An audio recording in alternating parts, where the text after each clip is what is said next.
Hello, hi. എന്തൊക്കെയാണ് വിശേഷങ്ങൾ? എല്ലാവരും സുഖമായിരിക്കുന്നോ? ഞങ്ങളിവിടെ സുഖമായിരിക്കുന്നു. അപ്പോൾ നമ്മൾ ഇന്നത്തെ വീഡിയോയിൽ ഒരു പുതിയൊരു കനഡിയൻ വിശേഷമായിട്ടാണ് വന്നിരിക്കുന്നത്. അതായത് പത്രത്തിലൊക്കെ കണ്ടതുപോലെ ട്രൂഡോയുടെ രാജിയെ പറ്റിയാണ് നമ്മൾ ഇന്ന് ഡിസ്കസ് ചെയ്യുന്നത്. ട്രൂഡോ എന്ന വൻമരം കടപുഴകി വീണു.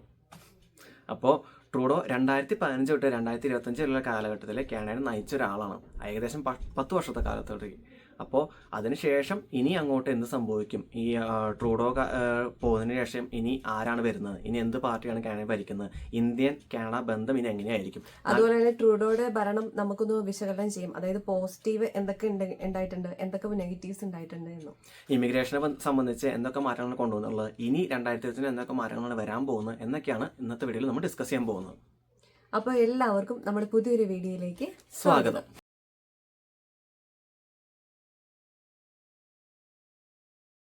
അപ്പോൾ പ്രധാനമായിട്ടും ട്രൂഡോ കാരണം നമുക്ക് വന്നിട്ടുള്ള മാറ്റങ്ങളും അതുപോലെ അത് നമ്മൾ എങ്ങനെ എഫക്റ്റ് ചെയ്തു എന്നുള്ള കാര്യങ്ങളാണ് നമ്മൾ പറയുന്നത്. നമുക്ക് അതിലേക്ക് കടക്കാം. അതായത് ആദ്യത്തെ ഒരു കാര്യം എന്ന് വെച്ച് കഴിഞ്ഞാൽ ട്രൂഡോ വരുത്തിയൊരു മാറ്റം എന്ന് പറഞ്ഞു കഴിഞ്ഞാൽ നമ്മുടെ PR ഡ്രീമിനെ ഡാമേജ് ചെയ്യുവാണ്. അതായത് PR ഇപ്പം നിങ്ങൾക്കറിയാമല്ലോ, സ്കോറും കാര്യങ്ങളൊക്കെ ആണെങ്കിലും വളരെയധികം കൂടിക്കൊണ്ടിരിക്കുകയാണ്. അപ്പോൾ PR കിട്ടുക എന്ന് പറയുന്നത് എല്ലാവർക്കും വളരെയധികം ബുദ്ധിമുട്ടായിട്ടുള്ള ഒരു കാര്യമായിട്ട് വന്നേക്കാണ്. പിന്നെ രണ്ടാമത്തെ ഒരു കാര്യം എന്ന് വെച്ച് കഴിഞ്ഞാൽ ഇമിഗ്രേഷൻസിൽ കുറേ റെസ്ട്രിക്ഷൻസ് കൊണ്ടുവന്നിട്ടുണ്ട്. അതായത് ഇമിഗ്രേഷൻ്റെ റൂൾസിലും അതുപോലെ തന്നെ റെസ്ട്രിക്ഷൻസിലും ഒക്കെ ഒരുപാട് മാറ്റങ്ങളാണ് കൊണ്ടുവന്നിരിക്കുന്നത്. നമുക്കിനി ഇപ്പോൾ നമ്മുടെ സ്കോറ് കൂടുന്നതും അതുപോലെ തന്നെ ഇപ്പോൾ ഇന്ന ഓരോരോ PNP കാര്യങ്ങളാണെങ്കിലും പ്രൊവിൻഷ്യൽ നോമിനി പ്രോഗ്രാംസ് അതുപോലെ അല്ല ഓരോരോ വിസ കാര്യങ്ങളൊക്കെ ആണെങ്കിലും ഒരുപാട് മാറ്റങ്ങൾ കൊണ്ടുവന്നത് അത് കംപ്ലീറ്റ് ആയിട്ട് ഒന്ന് റെസ്ട്രിക്ട് ചെയ്തിട്ടുണ്ട്. അതായത് ഇന്റർനാഷണൽ ആയിട്ട് വരുന്ന സ്റ്റുഡൻസിനാണെങ്കിലും ഇമിഗ്രൻസിനാണെങ്കിലും ഒന്ന് കാനഡയ്ക്ക് വരുമ്പോൾ അവർക്ക് ഒരുപാട് റെസ്ട്രിക്ഷൻസ് കൊണ്ടുവരണം ചെയ്തിട്ടുള്ളത്. അതുവഴി നമുക്കപ്പോൾ വരുന്നതിനും അതുപോലെ ഇവിടെ നമുക്ക് വർക്ക് ചെയ്യുന്നതിനൊക്കെ ഒരുപാട് ഏറ്റക്കുറച്ചിൽ വന്നിട്ടുണ്ട്. പിന്നെ വേറൊരു കാര്യം എന്ന് വെച്ച് കഴിഞ്ഞാൽ സ്പൗസ് വിസേനെ നല്ല രീതിയിൽ ബാധിച്ചിട്ടുണ്ട്. അതായത് മുമ്പൊക്കെ ആയിരുന്നെങ്കിൽ സ്റ്റുഡൻ്റ് ആയിട്ട് വർക്ക് ചെയ്യുന്നവർക്കാണെങ്കിലും ഇപ്പോൾ വർക്ക് പെർമിറ്റിൽ വന്നവർക്കാണെങ്കിലും അവരുടെ കൂടെ തന്നെ വേണമെങ്കിൽ സ്പൗസിനെ കൊണ്ടുവരാം, അല്ലെങ്കിൽ അവർ കുറച്ച് കഴിഞ്ഞ് കഴിഞ്ഞാൽ ഇവിടെ നിന്നാണെങ്കിലും നമുക്ക് കൊണ്ടുവരാം. പക്ഷേ ഇപ്പോൾ അതിന് വളരെയധികം എലിജിബിലിറ്റീസും ക്രൈറ്റീരിയാസ് ഒക്കെ വന്നിട്ടുണ്ട്. എല്ലാവർക്കും ഒന്നും കൊണ്ടുവരാൻ പറ്റില്ല.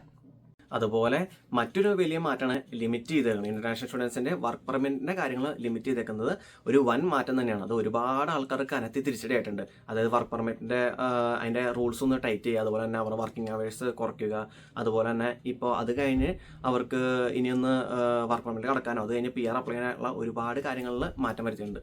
പിന്നെ വേറൊരു മാറ്റം എന്ന് വെച്ച് കഴിഞ്ഞാൽ അതായത് ബോർഡർ കൺട്രോളിൽ ചേഞ്ചസ് വന്നിട്ടുണ്ട്. അതും വളരെയധികം നെഗറ്റീവായിട്ടുള്ളൊരു മാറ്റം തന്നെയാണ്. അത് കൂടാതെ ഒരുപാട് കാലത്തിൽ പ്രാബല്യമായിരുന്ന ഫ്ലാഗ് പോൾ എന്ന സിസ്റ്റം അവരിപ്പോൾ സ്റ്റോപ്പ് ചെയ്തിട്ടുണ്ട്. ഇത് ബോർഡർ കൺട്രോൾ റൂൾസിൽ മാറ്റത്തിൽ ഇൻക്ലൂഡ് ചെയ്യുന്ന കാര്യമാണ്. അതായത് നമുക്ക് ഫ്ലാഗ് പോൾ എന്ന് പറഞ്ഞാൽ നമുക്കിപ്പോൾ കാനഡയുടെ ബോർഡറിലൊക്കെ ഒന്ന് പോയിട്ട് നമ്മുടെ വർക്ക് പെർമിറ്റിലോ അല്ലെങ്കിൽ നമുക്ക് വർക്ക് പെർമിറ്റ് ഇഷ്യൂ ചെയ്യാനോ പെട്ടെന്ന് തന്നെ വർക്ക് പെർമിറ്റ് കിട്ടാനോ അതുപോലെ മറ്റ് അതിനോടനുബന്ധിച്ചുള്ള കാര്യങ്ങളൊക്കെയാണ് ഫ്ലാഗ് പോൾ നമ്മൾ യൂസ് ചെയ്യുന്നത്. അപ്പോൾ ഇതിനോട് ഒരു സ്റ്റോപ്പ് ഇടുക എന്ന് പറഞ്ഞു കഴിഞ്ഞാൽ നമുക്കിനി അത്ര ഈസി ആയിട്ട് വർക്ക് പെർമിറ്റ് കിട്ടാൻ സാധ്യത ഇല്ല എന്നുള്ളതാണ് അതിലൂടെ വ്യക്തമാക്കുന്നത്.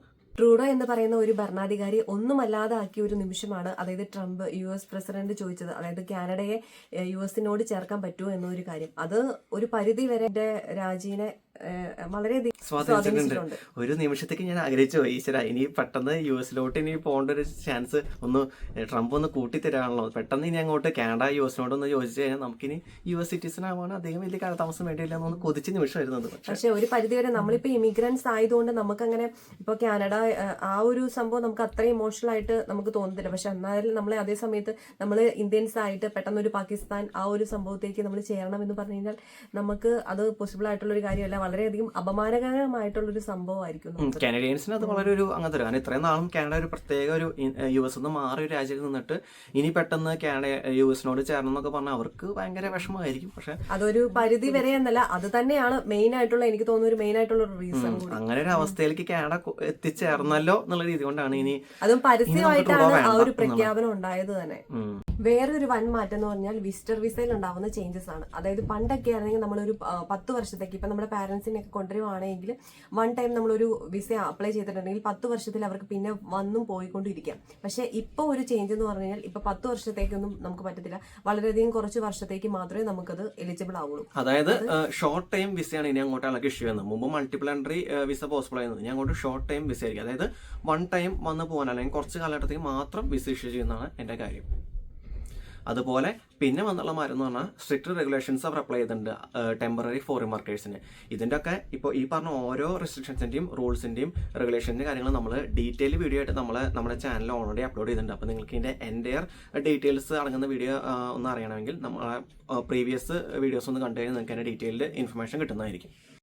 മെയിനായിട്ട് വേറൊരു കാര്യം പറയുകയാണെങ്കിൽ, അതായത് സോഷ്യൽ മീഡിയയിലും എവിടെ എടുത്തു കഴിഞ്ഞാലും കാനഡയെ നെഗറ്റീവായിട്ട് കാണിക്കുന്നത്, അതായത് ഒരു രാജ്യത്തിൻ്റെ ഒരു ഇമ്പോർട്ടൻ്റ് ആയിട്ടുള്ള ഒരു കാര്യം എന്ന് പറയുന്നത് അതിൻ്റെ ക്വാളിറ്റി ഓഫ് ലൈഫ് ആണല്ലോ. ആ ക്വാളിറ്റി ഓഫ് ലൈഫ് ഈ പറഞ്ഞ കുറച്ച് വർഷങ്ങളായിട്ട് കാനഡ പുറകോട്ട് പോയിക്കൊണ്ടിരിക്കുകയാണ്. അതിനായിട്ട് മെയിനായിട്ട് അഫക്റ്റ് ചെയ്തേക്കുന്ന കുറച്ച് കാര്യങ്ങളാണ് ഇപ്പോൾ പറയാൻ പോകുന്നത്. അതിനായിട്ട് ഒരു കാര്യം എന്ന് വെച്ച് കഴിഞ്ഞാൽ നമുക്ക് ഹൗസിംഗ് അഫോർഡബിലിറ്റി കുറഞ്ഞുകൊണ്ടിരിക്കുകയാണ്. ഇതുകൂടാതെ ഇൻഫ്ലേഷൻ റേറ്റ് കാനഡയിൽ കൂടിക്കൊണ്ടിരിക്കുന്നു. അതുപോലെ തന്നെ ഹെൽത്ത് കെയറിന്റെ കൺസേൺസും അതിന്റെ സിഗ്നിഫിക്കൻസും കുറഞ്ഞുകൊണ്ടിരിക്കുന്നതും ഒരുപാട് വോട്ടേഴ്സിനെ ഇപ്പോൾ ട്രൂഡോയ്ക്ക് എതിരായിട്ട് വോട്ട് ചെയ്യാനും അതുപോലെ ട്രൂഡോ ഭരണത്തിൽ നമ്മൾ തീർത്തും ഡിസപ്പോയിന്റ് ആണെന്ന് കാണിക്കുന്ന ഒരു ഫാക്ടറാണ്.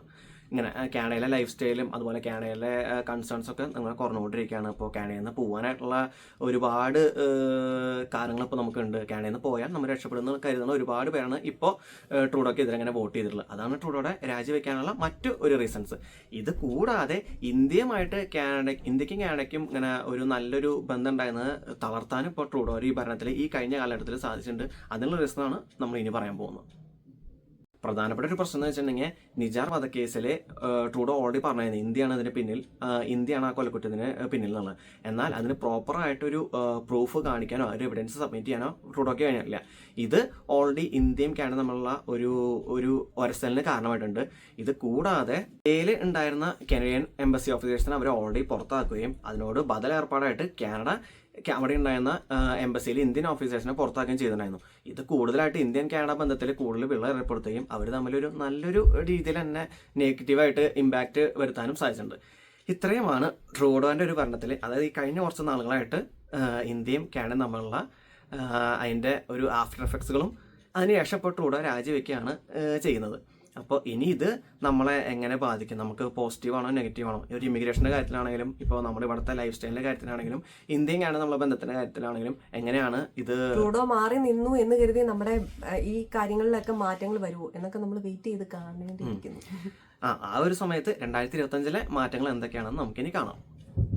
ട്രൂഡോന്റെ കാലഘട്ടത്തിൽ ഒരുപാട് നല്ല മാറ്റം നടന്നിട്ടുണ്ട്. അതിൽ ഒരെണ്ണം എന്താണെന്ന് വെച്ച് കഴിഞ്ഞാൽ ട്രൂഡോ ആണ് നമുക്ക് ഇൻട്രൊഡ്യൂസ് ചെയ്തത് കാനഡയിലെ കാർബൺ ടാക്സ് എന്ന സംഭവം. അതായത് ഗ്രീൻ ഹൗസിന്റെ ഗ്യാസ് എമിഷൻ കുറയ്ക്കുന്നതിനായിട്ട് കൊണ്ടുവന്നതാണ് കാർബൺ ടാക്സ്.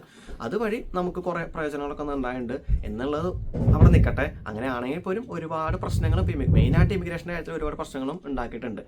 അപ്പോൾ ഇത്രയാണ് 2024 ഇതുവരെ സംഭവിച്ചുള്ള കാര്യങ്ങൾ. 2025 ഇനി പുതുതായിട്ട് വരാൻ പോണ മാറ്റങ്ങളും ഇനി ഇതിനൊക്കെ സപ്പോർട്ട് ചെയ്തുകൊണ്ട് ഏത് പാർട്ടിയാണ് വരുന്നത് നമുക്കറിയില്ല. പക്ഷേ ഏത് പാർട്ടി വന്നാലും ഇതിനൊക്കെ ഒരു സപ്പോർട്ട് ചെയ്യോ ഒപ്പോസ് ചെയ്യോ എന്നുള്ളത് കണ്ടു അറിയണം. പക്ഷേ 2025 പ്ലാനുകളും മാറ്റങ്ങളാണ് ഇന്ന് നമ്മൾ പറയുന്നത്. ആദ്യമായിട്ട് പറയുന്ന ഒരു നല്ലൊരു കാര്യം എന്ന് പറഞ്ഞാൽ international credentials of education approve ചെയ്യാൻ പോവുകയാണ് ഈ 2025.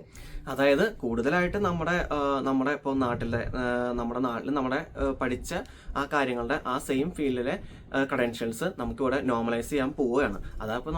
അപ്പോൾ ഇവിടെ വന്നിട്ട് നമുക്ക് പ്രത്യേകം ഒരു കോഴ്സോ അങ്ങനെ എടുക്കേണ്ടി വരുന്നില്ല. ഒരുപാട് കോഴ്സുകൾക്കും നമ്മുടെ പ്രോഗ്രാംസിനൊന്നും ഇനി നമ്മൾ എക്സ്ട്രാ നമ്മളൊരു കോഴ്സ് പഠിച്ചിട്ട് വേണം അത് നമുക്ക് ഇവിടെ പ്രൂവ് ചെയ്യേണ്ടത്, അങ്ങനെ ഒരു ആവശ്യം വരുന്നില്ല. അങ്ങനെ ഒരു ക്രെഡൻഷ്യൽ സംഭവം അപ്രൂവ് ചെയ്യുകയാണെങ്കിൽ, നമ്മുടെ എഡ്യൂക്കേഷൻ രീതിയിലുള്ള ക്രെഡൻഷ്യൽ അപ്രൂവ് ചെയ്യുകയാണെങ്കിൽ നമുക്ക് ഇവിടെയും നമ്മുടെ നാട്ടിലെ പോലെ തന്നെ ഇവിടെയും വന്നിട്ട് നമുക്ക് എക്സ്ട്രാ കോഴ്സും സംഭവം എടുക്കാണ്ട് നമുക്ക് നമ്മുടെ സെയിം ഫീൽഡിൽ തന്നെ ജോലിക്കാനും സാധിക്കുന്നത്. അത് ഏതൊക്കെ ഫീൽഡിലാണ് പറ്റുന്നത് എന്ന് നമുക്ക് അറിയത്തില്ല. അതിന്റെ ഒരു ലിസ്റ്റ് അപ്ഡേറ്റ് ചെയ്യാൻ വരുന്നുണ്ട്. നമുക്ക് അറിയാൻ പറ്റുള്ളൂ. ഹെൽത്ത് കെയർ ഒക്കെ അതിനകത്ത് പെടുവാണെങ്കിൽ വളരെയധികം യൂസ്ഫുൾ ആയിരുന്നു. രണ്ടാമത്തേത് ക്രിയേറ്റിംഗ് റീസ്കില്ലിംഗ് പ്രോഗ്രാംസ്. അതായത് നമുക്ക് ഓൾറെഡി ഉണ്ടാകുന്ന സ്കില്ലുകൾ കൂടെ അഡീഷണൽ സ്കില്ലുകൾ നമുക്ക് ആഡ് ചെയ്യാനും അതുവഴി നമുക്ക് കൂടുതൽ ജോബ് ഓപ്പർച്യൂണിറ്റീസ് കിട്ടാനും നമ്മുടെ ജോലി സാധ്യതകൾ മെച്ചപ്പെടുത്താനും നമുക്ക് നല്ലൊരു ജോലി തന്നെ ഫിക്സ് ചെയ്യാനും പെർമനന്റ് ആയിട്ട് കിട്ടാനൊക്കെ ഉള്ള ഒരു ഓപ്പർച്യൂണിറ്റിയാണ് റീസ്കില്ലിംഗ് പ്രോഗ്രാംസ്. മൂന്നാമത്തെ ഒരു കാര്യം എന്ന് വെച്ച് കഴിഞ്ഞാൽ ലേബർ ഷോർട്ടേജ് കുറയ്ക്കുന്ന രീതിയിലുള്ള ഇത് ചെയ്യുവാണ്. അതായത് ലേബർ മാർക്കറ്റിലെ ഷോർട്ടേജ് നമുക്ക് എഫക്റ്റീവ് ആയിട്ടുള്ള ഇമിഗ്രേഷൻ പ്രോഗ്രാമുകളോട് ഇപ്പോൾ കാറ്റഗറി റോസ് ആണെങ്കിലും അതുപോലെ തന്നെ ചില PNP പ്രോഗ്രാംസ് ഒക്കെ മെയിനായിട്ടും ഫോക്കസ് ചെയ്യുന്നത് ലേബർ മാർക്കറ്റിലെ ഷോർട്ടേജിനെയും അവരുടെ ജോലി സാധ്യതയും അതുപോലെ തന്നെ ജോലി ദൗർലഭ്യത്തിനെയും ബേസ് ചെയ്തിട്ടാണ്. അപ്പോൾ അതിനൊക്കെ ബേസ് ചെയ്തിട്ട് കൂടുതൽ ഇമിഗ്രേഷൻ കാര്യങ്ങൾ നടക്കുമ്പോൾ നമുക്ക് അത്രയും ആവശ്യമുള്ള ജോലിക്കാരെ കിട്ടുകയും ചെയ്യും. അതുവഴി നമുക്ക് ലേബർ മാർക്കറ്റ് ഷോർട്ടേജ് പരിഹരിക്കാം. കൂടുതൽ ഇമിഗ്രേഷൻ വഴി നമുക്ക് ഇവിടെ ഇമിഗ്രൻസ് ആയിട്ട് PR ആയിട്ട് മാറാനും സാധിക്കും. നാലാമതൊരു കാര്യം എന്ന് പറഞ്ഞാൽ ഗവൺമെന്റ് ഫണ്ടഡ് പ്രോഗ്രാംസ് വരുന്നതാണ്. ഹൗസിംഗ് ഷോർട്ടേജിനായിട്ട്. അതായത് ഗവൺമെൻറ് നമുക്കൊരു നല്ലൊരു ലെവലിൽ കുറച്ച് അക്കോമഡേഷനും കാര്യങ്ങളൊക്കെ, അതായത് ബിൽഡിങ്സും അതൊക്കെ ക്രിയേറ്റ് ചെയ്തുകൊണ്ട് അതിൽ നമുക്ക് പോയി താമസിക്കാനും അങ്ങനത്തെ കുറച്ച് ഫണ്ടഡ് പ്രോഗ്രാംസും വരുന്നുണ്ട്. ഇത് മാത്രമല്ല എഡ്യൂക്കേഷൻ രീതിയിലും ഗവൺമെൻറ് ഫണ്ടഡ് പ്രോഗ്രാംസ് ഇനി ആഡപ്പ് ആവുന്നുണ്ട്. അത് നമുക്ക് 2025 നല്ല നല്ല മാറ്റങ്ങളുടെ ഒരു ഭാഗമാണ് ഈ കാര്യങ്ങൾ. 5ാമത്തെ ഒരു പ്രോഗ്രാമാണ് home renovation program. Home renovation savings program എന്നാണ് ഇതിന്റെ ശരിയായ പേര്. അതുവഴി നമ്മൾ പ്രോപ്പറായിട്ട് എനർജി യൂട്ടിലൈസേഷനും അതുപോലെ എനർജിയുടെ കോസ്റ്റ് എഫക്റ്റീവ്നെസ്സിനും ബേസ് ചെയ്തിട്ട് എനർജിയുടെ കോസ്റ്റ് കുറയ്ക്കുന്നതിനുള്ള പ്രോഗ്രാമാണ് ഇത് ഓണ്ടാരിയോന്റെ തന്നെ എനർജി റിബേറ്റ്സ് പ്രോ, അങ്ങനെ ഒരു റീ ഇൻട്രൊഡക്ഷൻ കൂടിയാണ്. അപ്പോൾ ഇതുവഴി കൂടുതൽ നല്ല നല്ല മാറ്റങ്ങളും അതുപോലെ തന്നെ നമുക്ക് നമ്മുടെ ഒരു കോസ്റ്റൊക്കെ മാക്സിമം കാനഡയിലെ ലൈഫ് സ്റ്റൈലിലെ കോസ്റ്റും നമ്മുടെ വീടിനോടനുബന്ധിച്ചുള്ള കോസ്റ്റൊക്കെ കുറയ്ക്കാനായിട്ടാണ് ശ്രമിക്കുന്നത്. ഇത് ഒരുപാട് 2025 മാറ്റങ്ങൾക്കൊരു മുന്നോടിയായിട്ടാണ് വന്നിരിക്കുന്നത്. അതും 2025 ജനുവരി 28 ഇത് ലോഞ്ച് ചെയ്യപ്പെടുന്നത്. പിന്നെ നമ്മുടെ എക്സ്പാൻഡിങ് കരിയർ ഓപ്ഷൻസ് ആണ് അടുത്തത്. ഇതിലെന്താ സംഭവിക്കുക വെച്ചാൽ നമുക്ക് ഓൾറെഡി നമ്മുടെ നാട്ടിലെ ഫീൽഡ് വെച്ച് തന്നെ ഇവിടെ എല്ലാവർക്കും ഒരു ഓപ്പർച്യൂണിറ്റീസ് കിട്ടണമെന്നില്ല. അപ്പോൾ കരിയർ ഓപ്ഷൻസ് കൂടുതൽ കൂട്ടുന്നത് കൂടി ഹെൽത്ത് കെയറിലും അതുപോലെ സ്കിൽ ട്രേഡ്സിലും അതുപോലെ ട്രാൻസിറ്റിലൊക്കെ ഒരുപാട് നല്ല നല്ല ഓപ്ഷൻസ് വരികയും നല്ല നല്ല ജോബ് ഓപ്പർച്യൂണിറ്റീസ് കൂടുകയും അതുവഴി നമുക്ക് അതിലൊന്ന് നമ്മുടെ ഫീൽഡൊന്ന് മെച്ചപ്പെടുത്തി നമുക്ക് ആ സ്കില്ലുകളൊന്ന് ഓക്കെ ആയി കഴിഞ്ഞാൽ നമുക്ക് അതിലൊക്കെ ചാൻസ് കിട്ടാനും അങ്ങനെ നമുക്ക് ഇവിടെ നല്ല രീതിയിൽ ജീവിക്കാനും നല്ലൊരു അക്കോമഡേഷൻ സൗകര്യങ്ങളും അതുപോലെ തന്നെ കാനഡയിൽ നന്നായിട്ട് മുന്നേറാനും നമുക്ക് സാധിക്കും. ഇത് കൂടാതെ കൂടുതലുള്ള ഇമിഗ്രേഷൻ പാത്വേസും ഇവർ 2025 ലോഞ്ച് ചെയ്യുന്നു. നമ്മൾ കുറച്ച് പാത്വേ, അതായത് PR പാത്വേ ഒക്കെ നമ്മുടെ വീഡിയോയിൽ ചെയ്തിട്ടുണ്ട്. അപ്പോൾ അത് കാണാത്തവരാണ്, അത് അറിയില്ലാത്തവരാണെങ്കിൽ നമ്മുടെ PR എന്ന് പറഞ്ഞ പ്ലേലിസ്റ്റിൽ പോയി കഴിഞ്ഞാൽ നിങ്ങൾക്ക് അത് പുതിയ ചേഞ്ചസ്, പുതിയ പാത്വേ എന്തൊക്കെയാണ് വന്നതെന്ന് ഒരു ഐഡിയ കിട്ടും. അതിൽ പ്രധാനമായിട്ട് വന്നാൽ നമ്മൾ ജസ്റ്റ് ഒന്ന് പറയാം. RCAP അതായത് റൂറൽ കമ്മ്യൂണിറ്റി ഇമിഗ്രേഷൻ പ്രോഗ്രാം വന്നിട്ടുണ്ട്. പിന്നെ ഫ്രാങ്കോഫോൺ ഇമിഗ്രേഷൻ പൈലറ്റ് പ്രോഗ്രാം വന്നിട്ടുണ്ട്. പിന്നെ ഹോം സപ്പോർട്ട് വർക്കേഴ്സിന്റെ ഒരു പ്രോഗ്രാംസ് ലോഞ്ച് ചെയ്യപ്പെടുന്നുണ്ട്. ഇതിന്റെ എല്ലാം വീഡിയോ നമ്മൾ ചെയ്തിട്ടുണ്ട്. അപ്പോൾ നിങ്ങൾക്ക് ഇതിനെക്കുറിച്ച് കൂടുതലായിട്ട് അറിയണം, അതുപോലെ ഈ പാത്വേസിനെ കുറിച്ച് കൂടുതൽ മനസ്സിലാക്കണമെന്നുണ്ടെങ്കിൽ നമുക്കൊന്ന് കമന്റ് ചെയ്യാൻ, നമ്മൾ അതിനെക്കുറിച്ച് എക്സ്പ്ലെയിൻ ചെയ്യുന്നതായിരിക്കും. അതുപോലെ ഇതിനോടനുബന്ധിച്ച് കൂടുതലായിട്ട് വരുന്ന അപ്ഡേറ്റ്സ് നമ്മൾ പറയുന്നതായിരിക്കും. ഇതാണ് ഇമിഗ്രേഷൻ പാത്വേസിനെ കുറിച്ചുള്ള കുറച്ച് ഇൻഫർമേഷൻസ്. ഇത് കൂടാണ്ട് വരുന്ന കാര്യങ്ങൾ എന്ന് വെച്ച് കഴിഞ്ഞാൽ ഗവൺമെന്റ് ഫണ്ടഡ് ആയിട്ടുള്ള പ്രോഗ്രാംസും അതുപോലെ തന്നെ എഡ്യൂക്കേഷനും കാര്യങ്ങളൊക്കെ ഇപ്പോൾ വരുന്നുണ്ട്. അതായത് ഗവൺമെന്റ് ഫണ്ടിങ് എഡ്യൂക്കേഷൻ പ്രോഗ്രാംസ് പ്രധാനമായിട്ടും നമുക്ക് ബ്രിഡ്ജിങ് പ്രോഗ്രാംസും അതുപോലെ തന്നെ റീസ്കില്ലിംഗ് പ്രോഗ്രാംസ് ഒക്കെ വരുന്നുണ്ട്. നേരത്തെ പറഞ്ഞ പോലെ തന്നെ നമ്മുടെ സ്കില്ലുകളോടൊപ്പം പുതിയ സ്കില്ലുകളെ ആഡ് ചെയ്തുകൊണ്ട് നമുക്ക് കൂടുതൽ നല്ല ജോബ് ഓപ്പർച്യൂണിറ്റീസ് സെറ്റ് ആക്കാനും അതുപോലെ നമ്മുടെ സെയിം ഫീൽഡ് അല്ല നമ്മൾ കാനഡയിൽ വർക്ക് ചെയ്യുന്നെങ്കിൽ നമ്മുടെ പ്രൊഫഷണൽ ഫീൽഡിൽ നമുക്ക് വർക്ക് ചെയ്യാനും സാധിക്കുന്ന തരം പ്രോഗ്രാംസ് ആണ് ഇത്തരം പരിപാടികൾ.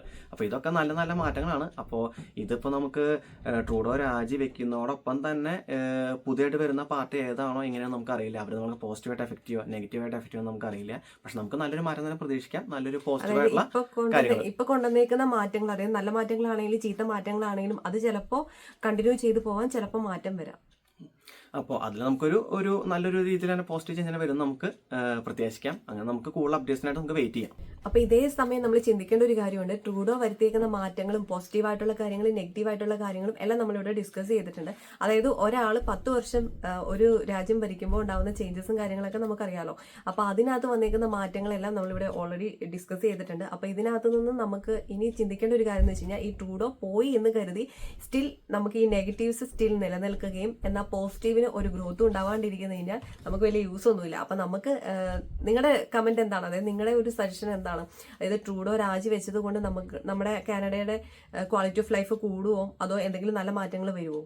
അതുപോലെ തന്നെ ഇപ്പോൾ ട്രൂഡോ രാജിവെച്ച് മാറി ഇനി പുതിയതായിട്ട് വരുന്ന ലിബറൽ പാർട്ടിയോ അതായത് വേറെ ഏത് പാർട്ടിയാണ് വരുന്നത് വെച്ചാൽ അവർ നമുക്ക് പോസിറ്റീവായിട്ടുള്ള മാറ്റങ്ങൾ കൊണ്ടുവരാതെ നെഗറ്റീവ് ആയിരിക്കും. ഇന്ത്യൻ കാനഡ ബന്ധം എങ്ങനെയായിരിക്കും ഇനി അങ്ങോട്ട്? ഇമിഗ്രേഷൻ രീതിയിൽ ഇതിൻ്റെ ഒരു പോസിറ്റീവ് ഇമ്പാക്റ്റ് ഉണ്ടാവുമോ അതോ പഴയ പോലെ തന്നെ തുടരുമോ എന്നുള്ളതൊക്കെ നിങ്ങളുടെ ആശയങ്ങൾ നമ്മളായിട്ട് ഒന്ന് പങ്കുവയ്ക്കുക. അതുപോലെ നമുക്ക് നല്ലൊരു മാറ്റം വരുന്ന നമുക്ക് ഉറച്ചു വിശ്വസിക്കാം. അപ്പോൾ നമ്മുടെ വീഡിയോ ഇനിയും സബ്സ്ക്രൈബ് ചെയ്യാത്തവരാണ് എങ്കിൽ നിങ്ങൾക്ക് ഈ വീഡിയോ ഇഷ്ടപ്പെട്ട് കഴിഞ്ഞാൽ ഒരുപാട് പേരുണ്ട് സബ്സ്ക്രൈബ് ചെയ്യാത്തവർ. അപ്പോൾ നിങ്ങൾ സബ്സ്ക്രൈബ് ചെയ്യുക. സബ്സ്ക്രൈബ് ചെയ്ത് നമ്മുടെ ഒരു ഫാമിലി മെമ്പറായിട്ട് നിങ്ങൾ വരിക.